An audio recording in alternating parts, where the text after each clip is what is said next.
Shri N P Chekkutty, ഇപ്പോൾ C P ഐയുടെ എതിർ ശബ്ദം ഉയർന്നിട്ട് ഇപ്പോൾ ദിവസങ്ങളായല്ലോ.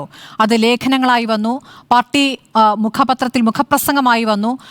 അതുകൂടാതെ നേതാക്കൾ നിരന്തരം പ്രതികരിച്ചുകൊണ്ടിരിക്കുകയാണ്. ഇന്നുകൂടി ബിനോയ് വിശ്വം പറയുകയാണ്, RSS ബന്ധമുണ്ടെങ്കിൽ ADGPക്ക് ഇടത് സർക്കാരിൻ്റെ പോലീസ് മേധാവിയായി, പോലീസിന്റെ ADGP ആയി തുടരാൻ സാധിക്കില്ല എന്ന് ആവർത്തിച്ചു പറയുകയാണ്.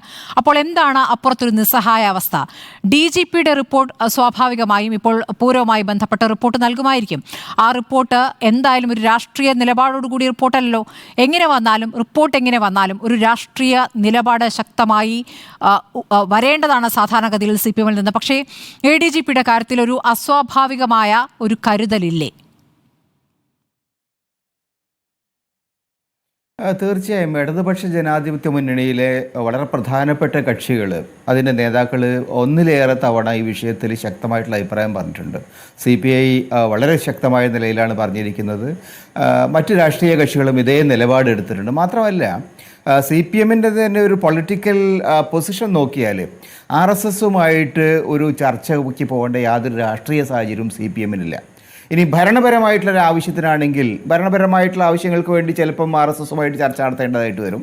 അങ്ങനെ നടത്തിയിട്ടുമുണ്ട്. പക്ഷെ അങ്ങനെയാണെങ്കിൽ പോലും അത് നടത്താൻ ADGP ലോ ആൻഡ് ഓർഡർ ചുമതലയുള്ള ഒരാളെ ആരും ഏൽപ്പിച്ചിട്ടില്ല. അങ്ങനെ ഏൽപ്പിച്ചിട്ട് അത് പറയാമായിരുന്നല്ലോ. സർക്കാരിൻ്റെ ഇന്ന ആവശ്യത്തിന് വേണ്ടിയിട്ട് RSS-ഉമായിട്ടുള്ള സമര പ്രശ്നങ്ങൾ നടക്കുന്നുണ്ട്, ലോ ആൻഡ് ഓർഡർ പ്രോബ്ലം ഉണ്ട്, അത് പരിഹരിക്കുന്നതിന് വേണ്ടി അവരെ ചർച്ചയ്ക്ക് വിട്ടു എന്ന് അദ്ദേഹത്തിന് സർക്കാരിന് പറയാമല്ലോ. ആർക്കും ഒരു കുഴപ്പമില്ല. കണ്ണൂർ പ്രശ്നങ്ങളുണ്ടായ സമയത്ത് അത്തരം ചർച്ചകൾ നടന്നിട്ടുണ്ട്. ആ ചർച്ചകൾ കേരളീയ പൊതുസമൂഹം അംഗീകരിച്ചതാണ്. പക്ഷേ ഇവിടെ എന്താ പ്രശ്നം വെച്ചാൽ ADGP ലോ ആൻഡ് ഓർഡർ RSS-ൻ്റെ വളരെ പ്രധാനപ്പെട്ട നേതാക്കളെ ഇങ്ങനെ രഹസ്യമായിട്ട് കാണാൻ ശ്രമിച്ചത് എന്തിന് എന്ന് യഥാർത്ഥത്തിൽ CPM-നും ആഭ്യന്തര വകുപ്പിനും വിശദീകരിക്കാൻ കഴിയുന്നില്ല.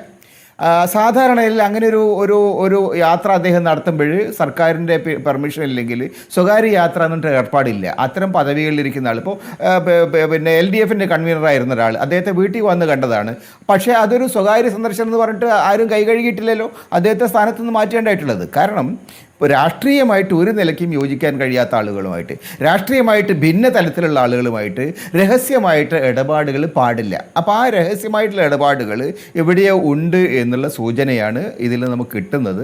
അത് വിശദീകരിക്കാൻ ആഭ്യന്തര ചുമതലയുള്ള മുഖ്യമന്ത്രിക്ക് ചുമതലയുണ്ട്, അവരുടെ പാർട്ടിക്ക് ചുമതലയുണ്ട്. ഇപ്പം ഗോവിന്ദൻ മാഷ് പറഞ്ഞ നടപടി വരും എന്നാണ്. എന്തുകൊണ്ട് നടപടി വൈകുന്നു എന്നുള്ളത് യഥാർത്ഥത്തിൽ ഫലപ്രദമായിട്ട് വിശദീകരിക്കാൻ കഴിയുന്നില്ല. കാരണം ഇതിനകത്തൊരു അന്വേഷണത്തിൻ്റെ ആവശ്യമില്ല.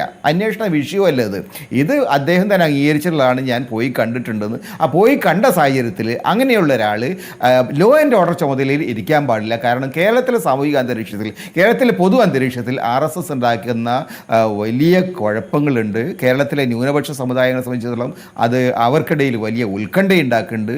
അപ്പോൾ അതുകൊണ്ടൊക്കെ തന്നെ ഒരു കാരണവശാലും RSS-ഉമായിട്ട് രഹസ്യബാന്ധമുള്ള ഒരാളെ ലോ ആൻഡ് ഓർഡർ ചുമതലയിൽ ഇരുത്താൻ പറ്റില്ല. ഒരുപാട് പ്രശ്നങ്ങൾ ഇതിനു മുമ്പ് ഉണ്ടായിട്ടുണ്ട്. പലതരത്തിലുള്ള വെടിവെപ്പുകൾ ഉണ്ടായിട്ടുണ്ട്. രാജനീതിയുടെ വധമടക്കമുള്ള വിഷയങ്ങളുണ്ട്.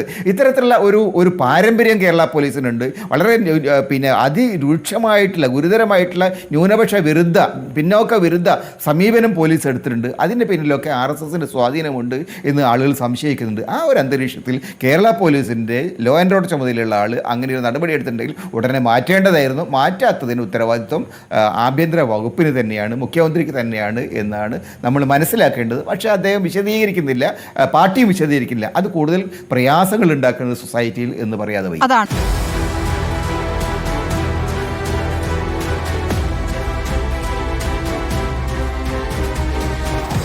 Debate with Arun Kumar.